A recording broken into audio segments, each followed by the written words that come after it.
I just got back from Shenzhen, China, and I gotta tell you, China is living in the future.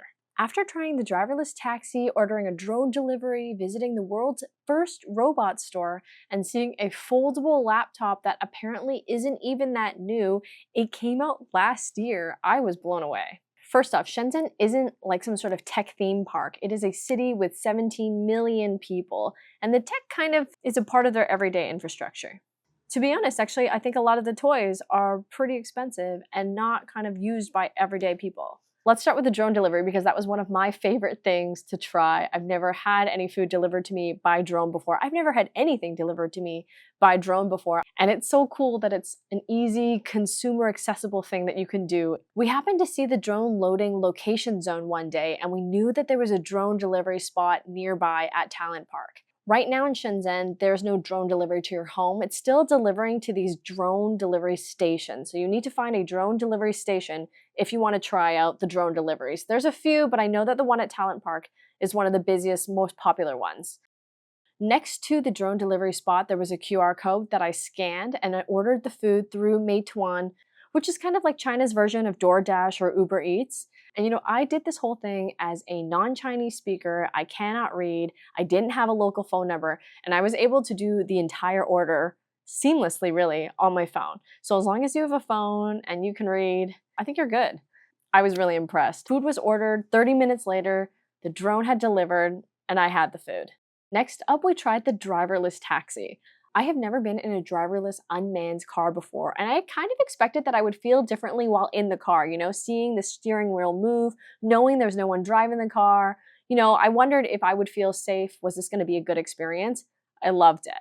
I booked the car through a WeChat mini app program. So in WeChat, you just search for it and it brings up mini apps. The mini app did have in-app translation, so that made it easy, and I was able to type in where we wanted to go in English. Easy, the whole thing came up with the map. Ordered the car, and it probably took maybe 5 minutes for the car to come to us. I was thinking that the car would pull over to the curb, like parking, and I was a little bit worried because where we wanted to be picked up was packed with cars already parked on the curb, but that is also not an issue at all. The car just stopped in the road, and on the app it says that if you don't get into the car within 5 minutes, the car will leave, circle around, and come back and get you. The car is linked by Bluetooth, so as long as you're there and you click unlock on Bluetooth and you're right by the car, the door will unlock and you can get in and go for a ride. The prices, I would say, are comparable to Didi, and the ride itself was smooth and honestly almost as if it were being driven by a very careful human, until you look at the steering wheel and see it just moving by itself. Taxi drivers better watch out. At some point while we were making a U-turn, I guess the car was driving too carefully. It was following the rules too closely that a human driver behind us actually honked at us.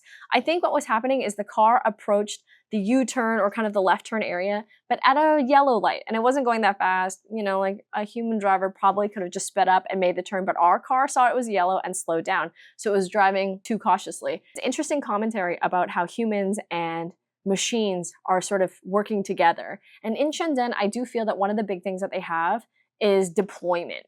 We have a lot of tech, but are we putting it out there? Cars can drive themselves, but maybe we're not at the safety level that we want it to be, and we're just not letting that happen. But in China, either the safety level is high or they're just deploying things faster. I really can't say, but the car ride did feel safe.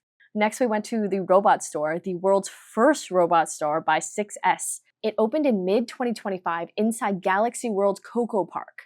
There's one shop that you pay to enter, and that's kind of a little bit more like a museum. I'm not actually sure if you can buy anything inside of it. And then there's another store that's a bit more of consumer goods. The standout for me were the AI translation glasses. The AI translation glasses are made by Alibaba, and they're called Quark. And I was told that the English version of the glasses are going to come out later this year in 2026. Swipe, the icons move. I think if you tap, you can go into. In the consumer shop, you can take pictures, you can pay with them, and when you wear them, you can have in-lens translation, so real-time in-lens translation. Once it was set up, I was able to read what the people near me in Mandarin were saying in English, so I did use them to eavesdrop on the people in the store, absolutely. Somebody near me is speaking and I can eavesdrop on them. There's also robots playing Go, some assessing your health condition, and tons of toys like the digital drums that Tom tried out.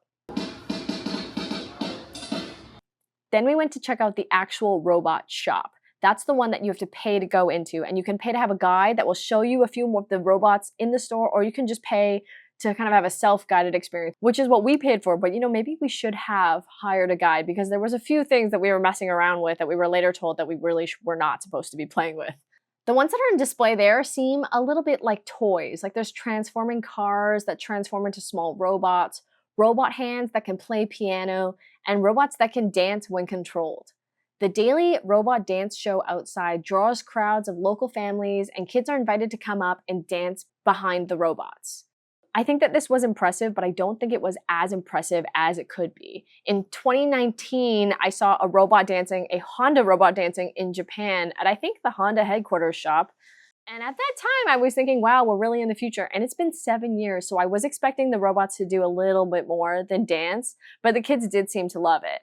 If you ask me, I think that the best robots are still being hidden from us, because the ones you see on Chinese media are doing backflips and jumps, and they are much more well coordinated than the robots that we saw, but still cool to see, still futuristic, but I think could be more futuristic. The consumer products, though, are incredible. In the Huawei section of this SEG Electronics building, we found a laptop that doesn't exist anywhere in North America or Europe yet. The Huawei MateBook Fold is an 18-inch foldable OLED laptop that was released in China last year, and the entire screen folds in half. You can use it like a traditional laptop or unfold it completely into a full 18-inch touchscreen and then use a separate keyboard. I thought it was going to be fragile, but I was wrong. The hinge is relatively sturdy. The entire laptop MateBook, I don't really know what to call it, was pretty light for what it was. And using it feels kind of intuitive. Fold it in half and a keyboard will sort of appear. Fold it out completely and you have a full 18-inch screen. It's not cheap, but it's incredible tech. I would say that's probably how I felt about a lot of the tech that I saw in Shenzhen.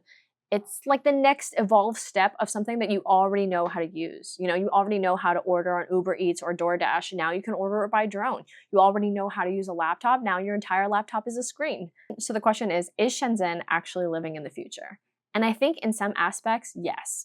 The cars, for example, are all electric. So when you walk on the street, even if it's like a 4-laned road, it sounds quiet. There's like the little hum of an electric car, and then you can hear birds around.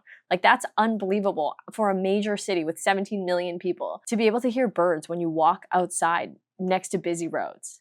The drone delivery infrastructure, the self-driving cars, the products like the MateBook Fold, the tech is definitely ahead of what I've seen elsewhere. So if you get a chance, definitely visit Shenzhen. It's worth seeing for yourself.